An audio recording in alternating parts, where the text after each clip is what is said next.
Hello and welcome.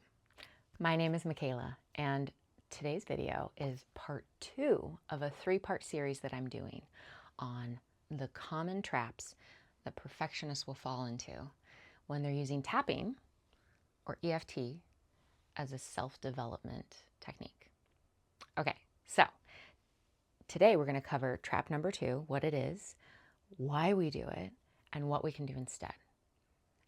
I really encourage you to stick around to the end because I'm going to show you a way to do the what to do instead that also blends with what we talked about in part 1.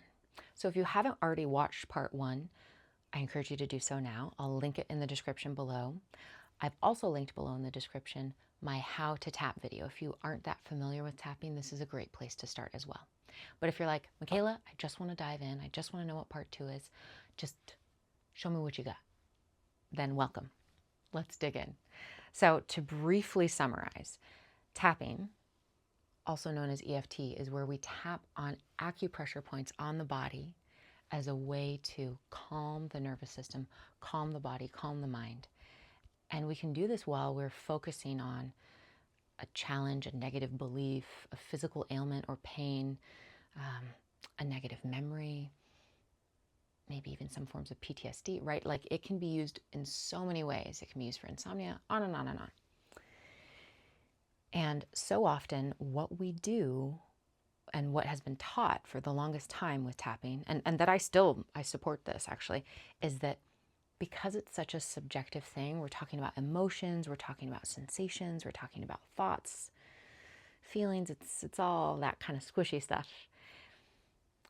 What we've done with tapping is that we create a scale of intensity where you give a number to the intensity of what you're experiencing at the start of a round and at the end of a round as a way to just kind of measure what's going on. Is it getting better? Is it getting worse? How are we doing?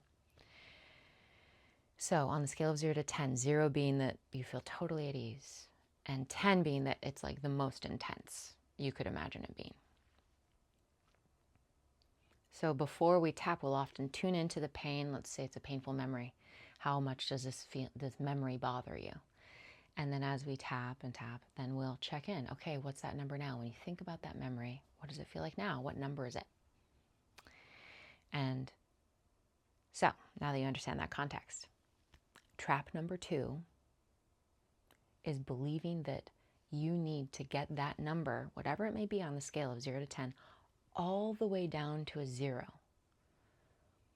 And it's not only that you believe that you have to get it down to a 0, it's that you believe you have to get it down to a 0 in the one session that you're working on it.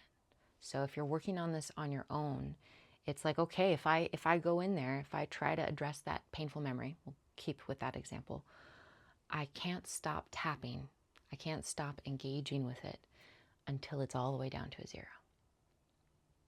Or if you're a coach working, like it's a tapping coach working with a client, they could feel like, oh, we can't move on from this, or we can't end the session until it's all the way down to a 0.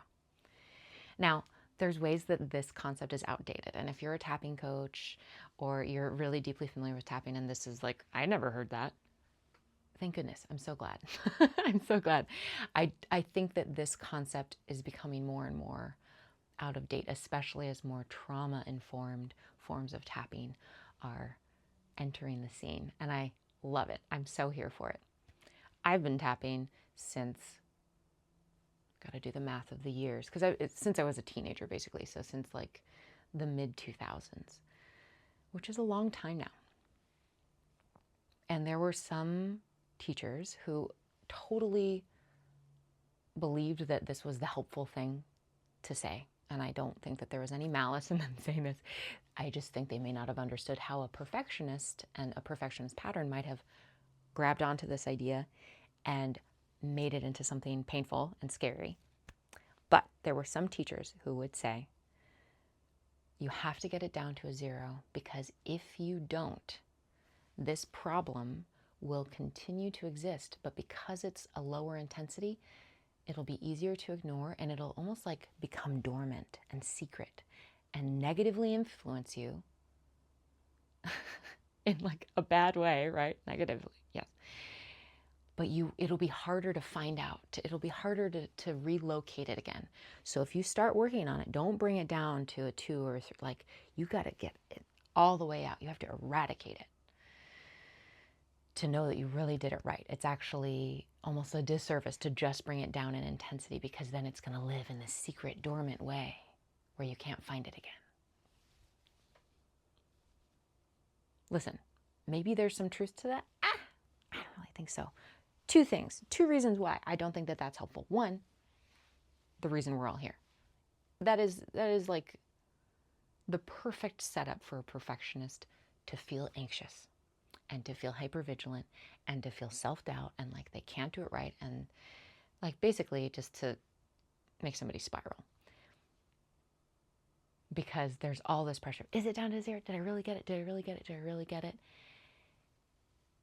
And also because perfectionism so often manifests in black and white thinking. You're either healed or you're not healed. And if there's any sign that you're not healed, that means you're a failure. And everything you've done before doesn't even necessarily count, because it's not this nuanced, gradual continuum and evolution. It's black or white. So this totally feeds into that paradigm.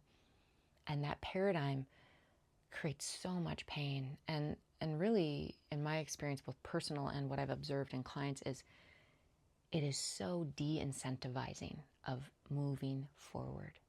It also creates self-aggression, which, like, that's just not helpful or effective. So the other thing that happens with that, or that I guess part of why I disagree with it, is because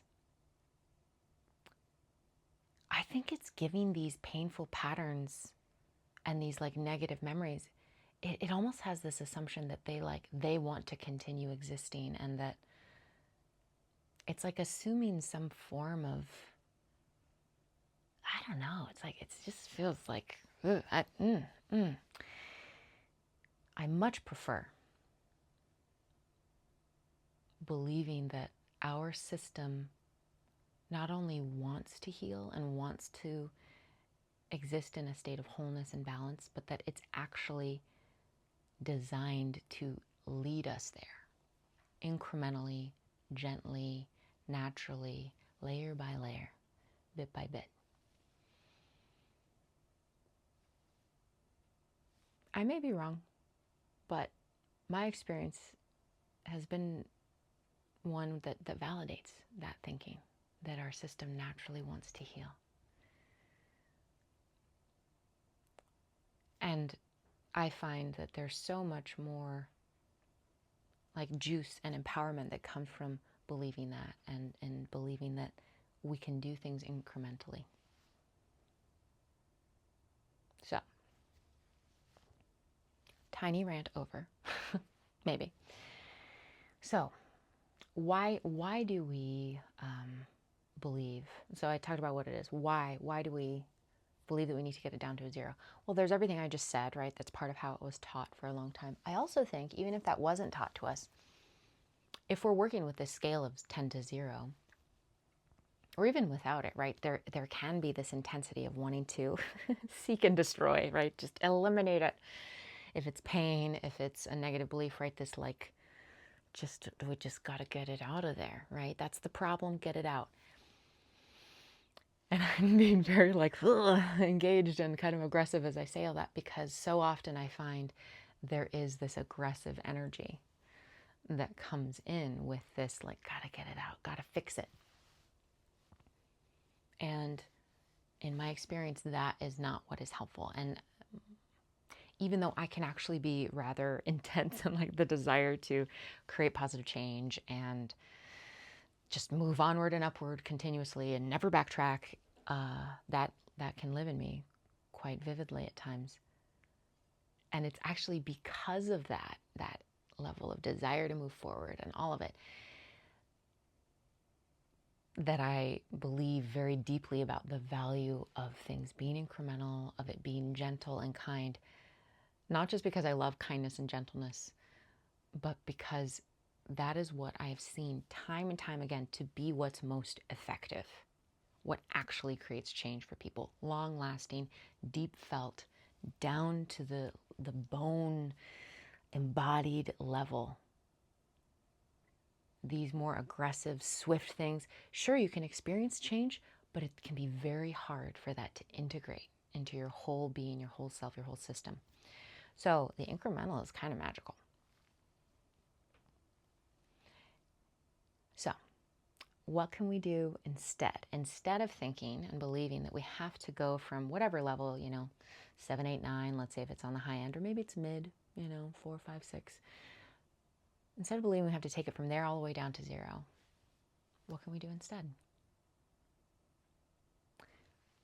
I still think it's incredibly valuable, especially if it resonates for you, especially when you're doing deeper tapping work, to give it a number.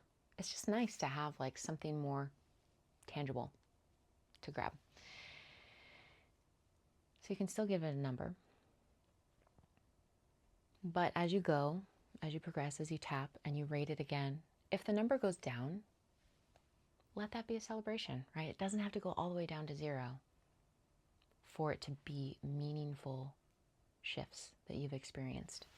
One of my mentors, and this person was my boss for a while too, said, so much is possible if you just go from a 7 to a 5. So much is possible. It's like a whole world can open up because more of your brain is online. So people become more resourceful when they're less in a state of fight or flight and they're more in a state of ease. And from that place, whether it's that they do more tapping or they do other things to create more support, more positive change in their lives, that's huge. So even just taking it down a few notches, that's great. And I love that. I love that philosophy. So let yourself celebrate it. And the other thing I'll say is come back to it. Just simply come back to it. Check on it. Because part of what happens in tapping too, and this is part of why I think I feel so passionately about like, don't worry about it getting all the way down to a 0, is that there's the initial shifts, right? So you feel the feeling, you rate it, you tap, you check in again on the feeling, you rate it again. That could happen all within 10 minutes, 20 minutes, 30 minutes. But there are deeper wiring shifts that are happening on your nervous system level and on your brain cognitive, synaptic level. And giving yourself time to sleep and more deeply internalize those shifts, to live from that even just slightly shifted place, and to have new reference points, new experiences. There is a way that the shifts, even though they may just feel incremental in the moment, as we live into it more, the shift can become even more pronounced. Sometimes I think of when we take that snapshot at the end of tapping, and let's say it was a 7 and it got down to a 5, we're just seeing the first ripple. So the tapping was the stone in the pond, and we just see that first ripple. That's why we measure it as a 5. But as it radiates out to the rest of our life and integrates more fully, it could be an even lower number. So this is something I enjoyed so much in my practice with clients, is checking in with people. Let's say we were meeting every week or every other week and checking in on, hey, how is that memory feeling? Or how is that limiting belief feeling to you now? What do you notice about it now? And it might have ended the last session on like a 3 or a 4. And now they're like, oh, it feels totally different. It feels totally different. So part of what I want to share here is that the number might go down even more just with time, just with living, just with giving yourself time to integrate. But the other thing is, there can be incredible wisdom to your system of simply allowing it to shift a little bit each time and letting it be layer by layer. This is something I remember learning about with somatic psychology of titration. This is where the word comes from chemistry. And it's where when you're combining two chemicals, you would want to add 1 drop and then stir at a time, because if you just poured it all in, it was going to explode or do something that we wouldn't want. But if you do it drop by drop and let it integrate, everything is able to stay more stable and solid. And eventually you can mix the two fully together. But by doing it incrementally, it allows for things to, not explode, which is great. So when this comes to ourselves and our systems, and once again, I'm so grateful that there's more trauma-informed tapping out there now, because this idea has entered into the world of tapping because of this. What we're doing is we're let's say this is the painful thing. We come in, we touch it, we're present with it, and then we back off. And then we come in again, make contact, touch it, feel it, and then back off. And so this is something that whether you're tapping with a coach or you're tapping on your own, especially if you're tapping on your own and you're tapping on something deeper that has more intensity to it for you, give yourself the opportunity to titrate, to touch in, tap on it, feel the feelings, and then to exit, to give yourself space. And so part of what that might look like is that you are changing your physical environment, your position. Maybe it's like you've been tapping in your room and you need to titrate. And so you go outside for a bit and you look at the flowers or the trees or try to find a bird in the sky. Just shift your attention, shift your focus. This is a way to bring more ease. You can also do things that help you feel good, hugs, movement, music, right? Shifting your state. And then come back to it if you have the time and if you feel the desire to. If possible with all of this, like if I were to give like an instruction or invitation beneath all of this, it would be when you tap, as much as possible, let it be from a place of love and compassion and presence rather than fixing, correcting, and controlling, right? Present, compassionate curiosity versus critical. Because that alone changes everything. And I think a deeper foundational belief that's helpful with all of that is knowing that one of my favorite tapping coaches talks about this, Dr. Ariel Schwartz. She says, you're not broken and in need of being fixed. You are whole and complete and simply hurt and in need of care, right? Hurt and in need of care versus broken. Right? You are not broken. So to approach yourself as simply, and this part of you that you're tapping on, as simply a part that is hurting and in need of care. And think about what being hurt means, right? Usually with an injury, especially if it's a physical one, like a cut, it needs attention and then it needs time to heal. Give yourself that time and that kindness during the time. So, I really went on a lot of rants on this one. I hope it was helpful for you all. To summarize, part one, the trap that we discussed was believing that you need to say the perfect words for tapping to be effective, which you don't need to. The truth is, you don't even need words.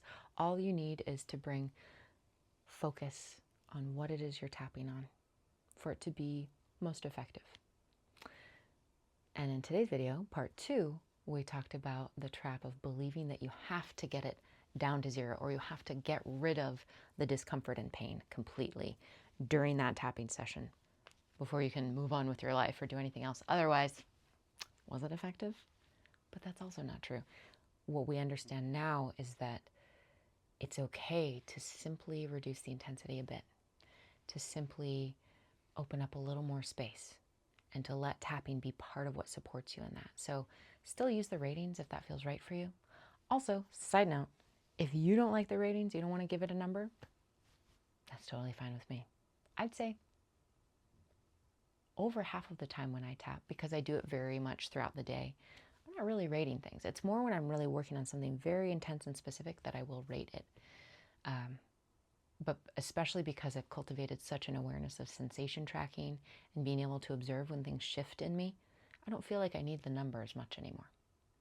So this gets to evolve and be yours.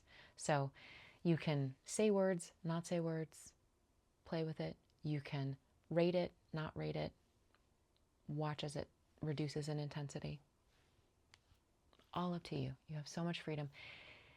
And it is in the engaging with it. It is in feeling empowered about what you're doing and letting it incrementally be present in your life and impact your life that true, deep, positive change occurs. Yeah. So in the part 3, I'm going to be talking about something that is very tender and totally ties in to parts 1 and 2, because if you're wondering, well, wait, what if my number goes up? What if it gets worse? What if I feel worse after tapping? That's what part 3 is about. And so we'll dig into that in the next video. Thank you so much for being here. Share this with anybody you think could benefit. And reach out to me if you have any questions. More soon.